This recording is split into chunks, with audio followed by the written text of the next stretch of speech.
All right. So you know what? I like to start with the hardest one there is. Let's start the most difficult objection there is, and that'll be people say, "Look, I know when I was in seventh grade, I know the textbook had pictures of kids working.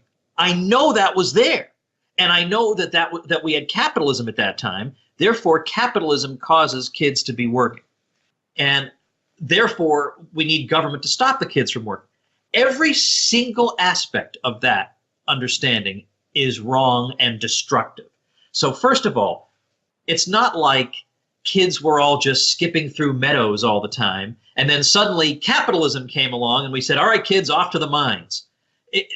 This has been part of human existence since the beginning of time for the simple reason that we are not born into wealth. We're born into poverty. The civilizations of the world were born into poverty, and they had to figure out how to create wealth. And when you have an extremely primitive economy where everything is made by hand or only with the most primitive machines, you need all the manpower and the labor hours you can possibly exert just to make life remotely livable so people can barely survive. It's not like we're saying, hey, you kids are just playing over there in the corner. That's a waste of time. Let's get you to work. It's that even the World Health Organization has looked into why do children work, and the answer is because they would starve otherwise. The family would starve otherwise. So it's not that we're cheering on kids working. It's that whenever the West tries to bully third world countries into abolishing child labor, the result is never now the kids are back to skipping in meadows. It's now the kids are prostitutes or they're dead.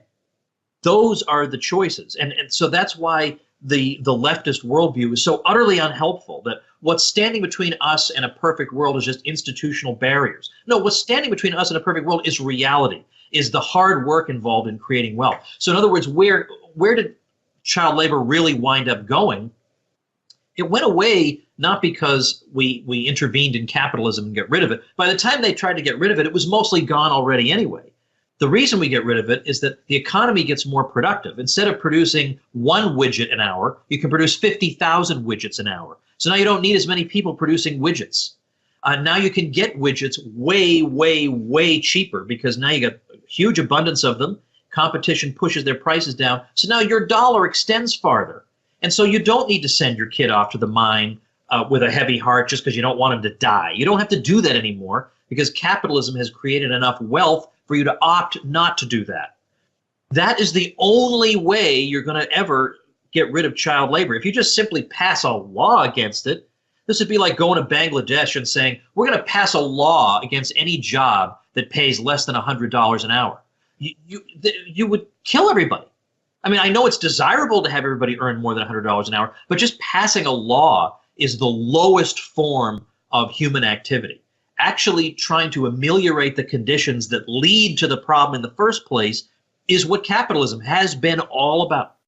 This is a very interesting phenomenon because when you look at the Middle Ages, the infant mortality rate was staggering, like unbelievably high. I mean, basically, it seems like half of Europe got its crop fertility from decomposing baby bodies because kids just dropped like flies, they'd be buried.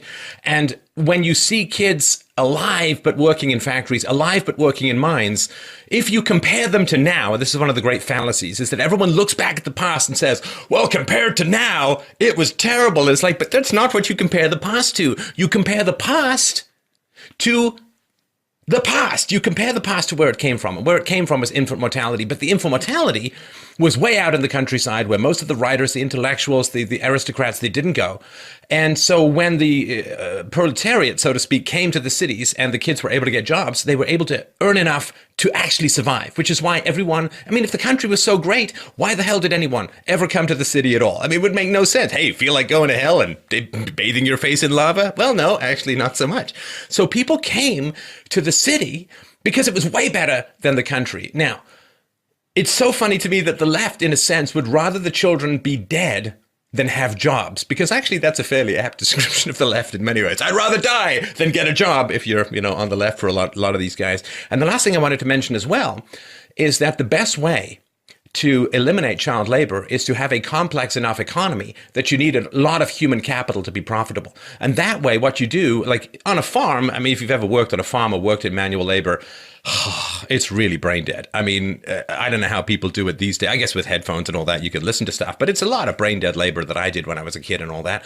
And you can have a kid go out there and do brain dead labor. But if economic value requires sophistication, intelligence, human capital, then you make a lot more money by putting your kids in school than by putting them to work. So it's just a tipping point. The more complex the economy becomes, the more human capital becomes valuable, then the more it's a race to educate your kids rather than give them experience, pounding nails into wood. And it just frustrates me no end that people have this idiot reductionist view of saying, well, kids used to work, now they don't, therefore everything to do with the past was terrible. That's like saying, I'm a giant because I'm taller than I was when I was 5. It's like, no, that's not how you measure things. I'm so glad you said all this, and in particular that point about the proper comparison. Yes, obviously, if we look back to the 18th or 19th centuries, people are living in conditions we would never choose for ourselves.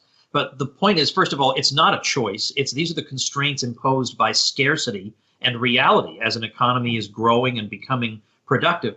But also, again, we should compare what came before. So we look at people living through the beginnings of the Industrial Revolution. Well, historians now, by and large, have come to the conclusion that, yeah, things did get better for people. Their living space per capita increased, the amount of clothing per capita, their caloric intake, their life expectancy, all these things did go up. And they would have gone up even more if Britain hadn't been involved in war for a good portion of the end of the 18th century, the Napoleonic Wars and first the wars of the French Revolution. So the point is the real debate among historians now is simply how fast or how slowly the improvements came. But almost nobody says, I think E.P. Thompson, the Marxist historian, even says, well, look, nobody says everything got worse. So even they are saying that, all right, when we look at it dispassionately and we don't get carried away by photos that are indeed difficult to look at, we can make sounder judgments. And it got better for more than just the elites. So in the past, you look at ancient Rome and ancient Greece, you've got significant portions of the population pure slaves with no rights, no economic freedoms, no free market. So you had this, creme de la creme aristocrats hanging around in togas, groping boys, eating grapes and discussing philosophy. But for the average person, life was a complete crap fest. But in the Industrial Revolution, and of course, everyone forgets the agricultural revolution that preceded the Industrial Revolution, which is in many ways more important, but it actually got better for the average person. If you look at sort of wealth along human history, it's a flat line for most of human history. And the only people we ever hear from are the 0.1 of 0.1 of 0.1% of people who were educated enough to write down and have their writings recorded and so on. The mass of human history just kind of came and went like krill under the ocean surface. Nobody even knows what's going on. But in the 19th century, Charles Dickens was able to write, though he came from a poor background. He was able to write and get published and become a world-famous author because of the Industrial Revolution, because of machinery, the printing press, new travel opportunities, the newspapers. There was a growth of the middle class, which had barely existed before. You got a tiny elite of really, really rich people, and you've got a massive void of serfs and slaves and day laborers and vagabonds and so on. You actually had the growth of an articulate and educated middle class for the first time in human history that actually sustained itself not through predation, not through imperialism, not through war, not through predation, and not through hanging off the backs of ground into dust menial labor slaves, but through productivity and freedom. How that bothers people is really beyond comprehension to